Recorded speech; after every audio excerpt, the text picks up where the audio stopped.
ඔබ මේ මාතෘ භූමිය නිදහස් කර ගැනීමේ සටනේදී විශාලතම ශ්‍රේෂ්ඨතම කාර්යභාරය කරන ලද බව අපේ ඉතිහාසයේ නොමැකෙන ලිපියට ලියවෙන බව අපට විශ්වාසයි. හැබැයි ඒ පරිත්‍යාග කර බොහෝ අය තුල තවත් අරමුණු විශාල ප්‍රමාණයක් ගැබ්ව තිබුණා. ඒ අරමුණු නම් සාමකාමී රටක්. අපිට අවශ්‍ය නැහැ යුද්ධය ගැටුම් සහිත රටක්. මම හිතනවා යුද්ධය හා ගැටුම් සහිත රටක ප්‍රතික්ෂේප කිරීමේ ප්‍රධානම කණ්ඩායම වෙන්නේ ඔබ. ඔබ දන්නවා යුද්ධය මොනතරම් විනාශකාරීත්වද කියන්න. ඔබ දන්නවා යුද්ධය මොනතරම් බිහිසුණුද කියන්න. ඔබ දන්නවා යුද්ධය මොනතරම්ද ඛේදවාචකයක්ද කියන්න. ඒ නිසා මම හිතනවා මේ මාතෘ භූමියේ යුද්ධය ප්‍රතික්ෂේප කොට සාමකාමීත්වය වෙනුවෙන් විශාලතම හඬහැරය සහ විශාලම ප්‍රාර්ථනාව තිබෙන්නේ ඔබ තුල කියලා මා විශ්වාස කරනවා. ඒ වගේම සංවර්ධිත රටක් අවශ්‍යයි. ඔබගේ ප්‍රාර්ථනය. ඔබ මේ මාතෘ භූමිය නිදහස් කර ගැනීමේ සටනේදී ඔබට තිබුණ මාතෘ භූමිය නිදහස් කරගන්න හා සමාන ලෙස අපේ රට සංවර්ධිත රාජ්‍යයක් බවට පත් කර ගැනීමේ අරමුණ. ඒ වගේම සර්ව සාධාරණත්වයේ පිරි නීති අගයන රටක්. ඒ අරමුණ ඔබ තුල තිබුණා. ලෝකයේ දිනන රටක්. ඒ උන්ගේ මරණාසන්න ප්‍රාර්ථනාවන්. ඔවුන් ජීවිතේ පූජා කළේ එම ප්‍රාර්ථනාවන් සහිතව. මා ඔවුන්ගේ මේ විරු ස්මාරක ඉදිරිපිට මා සපත කොට කියන්න ලෑස්ති.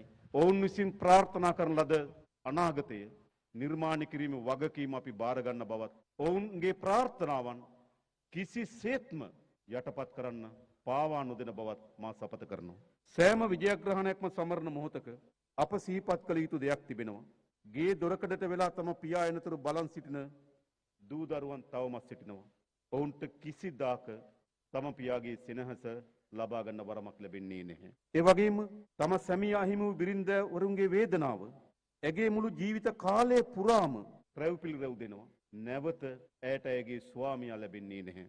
ඒ අපි දන්නවා. ඒ වගේම අහිමි වූ දරුවාගේ මතකයේ සමගින් අනෙක් දරුවන් දෙස බලා සිටින මව්වරුන් පියවරුන් සිටිනවා.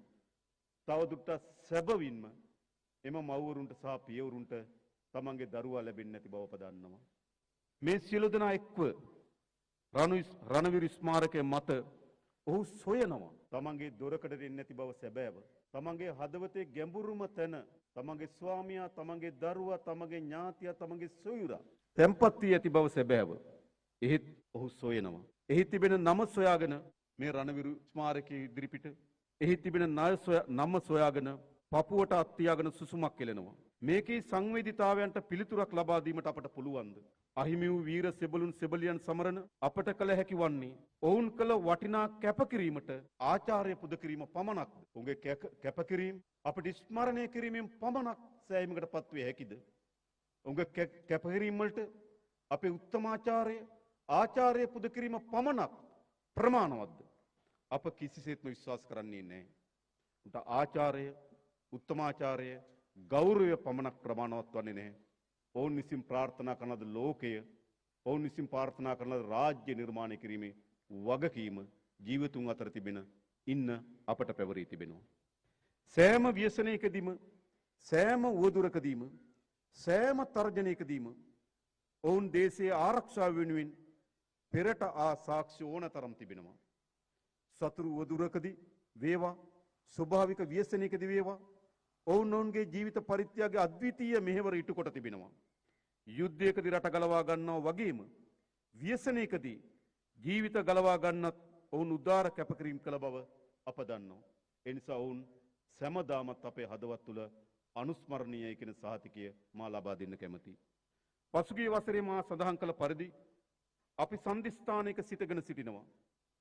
නොදැනුවත්කමට වඩා දැනුම සොයාගත යුතු, අසමගියට වඩා එකමුතුකම සොයා ගොඩනැගිය යුතු, එකතැන පල්වීමට වඩා ප්‍රගතිය වෙත ගමන් කළ යුතු සන්ධිස්ථානයක් අසලට අප පැමිණ සිටිනවා.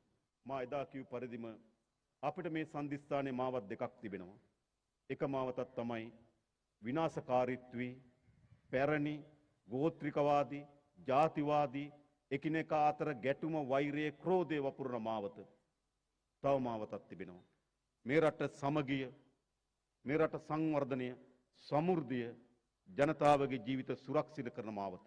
මම හිතන අසීරුතම මොහොතදී හෝ අපි තෝරාගන්නේ දෙවනුව මා සඳහන් කරන මාවතයි. ඒ මාවතේ නොබියව අදිෂ්ඨානශීලීව ගමන් කරන්න මා ඔබ ඉදිරියේ සපත කරනවා. මේ පරිවර්තනය වෙනුවෙන් ඉතිහාසයේ පළමු වරට අද ජනතාවට වග කියන ජනතාවගේ ජනරජයක් බිහි වී තිබෙනවා. ඒ ජනරජයේ වචනේ පරිසමාර්ථ අර්ථයෙන්ම ජනතාවගේ ස්ථීර වශයෙන්ම මතු පරම්පරාවගේ මේ රාජ්‍ය ජනතාවගේ ස්ථීර වශයෙන්ම මතු පරම්පරාවගේ අද අප ගමන් කරමින් සිටින්නේ මානවවාදී ශ්‍රී ලාංකික ජාතියක් ගොඩනැගීම කරා යන ගමනයි. ඒ ගමන අදිස්ථානයෙන් පිරුණු ඔරොත්තු දීමේ ගිනිදැල් තුල ගොඩනැගුණු ගමනක් බව සිහිපත් කළ යුතුයි. ඒ ගමන අසාමාන්‍ය දුෂ්කරතා සහ කම්කටොළු මැද වැටී ඇති බව සිහිපත් කළ යුතුයි.